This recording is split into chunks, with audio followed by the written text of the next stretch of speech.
ocupou o espaço do grande expediente. Vereadora, a senhora, mais uma vez, trouxe, né, problemas aí que o prefeito Adiló Domênico divulgou lá na campanha no ano passado, da questão do parque automotivo. Recentemente, a gente teve aí a notícia de que aquele espaço, que inclusive foi votado aqui na Câmara, né? Foi comprado um espaço no valor de 3 milhões de reais, espaço que seria o destino dele era o Parque Rural e o Parque Automotivo. Mas, no dia 15 de maio, saiu a notícia que o espaço não comporta uma pista de corrida. Vamos falar um pouquinho sobre isso? Bem problemática essa situação, né?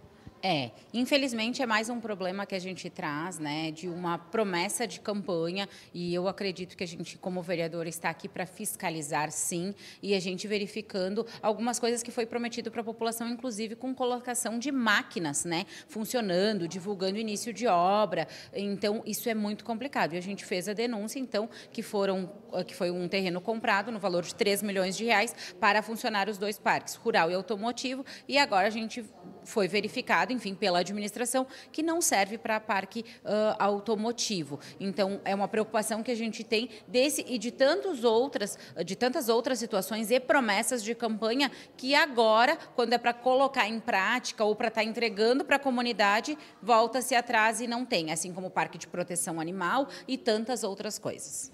Inclusive, a prefeitura veio a público, né, falar sobre, já tem novas áreas sendo pensadas, inclusive áreas públicas. Então, de repente, nem precisaria ter comprado um espaço de 3 milhões? Essa que é a nossa preocupação, não é avaliado da maneira correta, porque se agora existem áreas públicas, o ano passado também existia, né? E esse parque de proteção animal, o parque automotivo, é promessa de muitos anos, né? Não é de agora. Então a gente verifica, agora pode ser um outro, ou daqui a pouco vão comprar uma área, e isso preocupa nós como vereadores, porque é nós que respondemos a ponta lá à população.